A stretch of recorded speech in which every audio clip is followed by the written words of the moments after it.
Today we'll be interviewing Abigail Williams and Elizabeth Proctor. And now your host, Susanna Walcott. Here's what happened last time we saw Miss Williams and Miss Proctor on Salem News.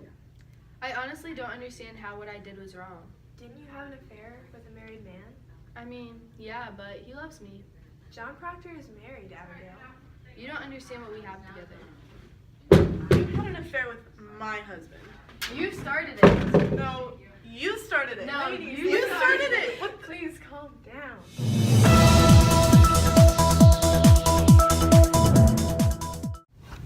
So Abigail, let's recap. How would you describe the events in Salem? I think it was actually pretty good. I can't think of any problems. Do you remember anything that happened in Salem? I mean, not really, but what does it matter? Okay. Well, then, how have the last 20 years been for you? Well, actually, they have been pretty good. My husband, John, and I ended up having 8 kids of our own. He's the love of my life, and I am the love of his. There's absolutely nothing that can separate us. Wow, 8 children. Where do you guys live now? Currently, we live in New York. We have moved 3 times now and plan to keep exploring the world with our beautiful children. Fantastic. Now on to Elizabeth. Let's see what's happening in her life.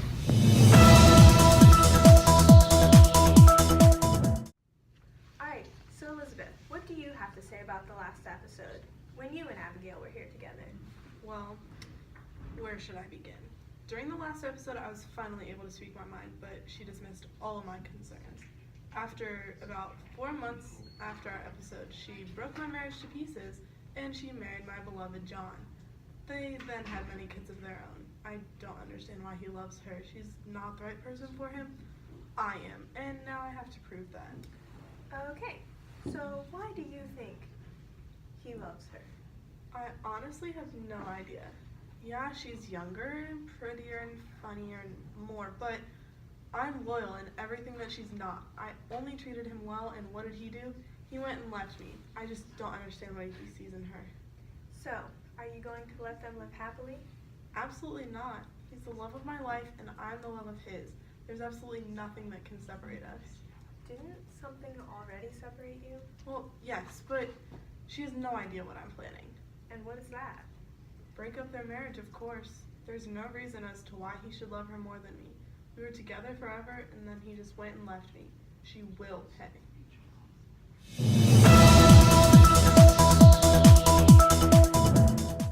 Alright, so ladies, the last time we were all here together was quite interesting.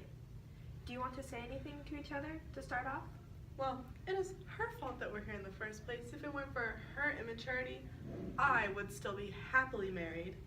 Well, it's not my fault that your husband has no self-control. No self-control? If it weren't for you, he wouldn't have had problems with his self-control. That is something you need to talk to him about. It's all on him at this point. Are you trying to blame my beloved John for something that is completely your fault? If it weren't for him, we wouldn't be here today. If it weren't for you, we wouldn't be here today. My John did nothing. It's completely your fault. Your John? What are you talking about? You haven't been together for 20 years. He's my John now. Okay, so clearly there are still many differences between the both of you, but there are 2 things that you all have in common. 1, you're both still in love with John Proctor, and 2, you both said the same line. He's the love of my life, and I'm the love of his. There's absolutely nothing that can separate us. What do you have to say about that? Well, I said it first, so she was copying me. I never heard your interview, so clearly I couldn't have been copying you. Whereas all you do is copy me, go on the same talk shows as me, and even marry the same man as I did. It's not my fault we fell in love. All right, we're out of time today. Catch the rest of this episode next week at 8. I'm your host, Susanna Walcott, and I'll see you next week on Salem News.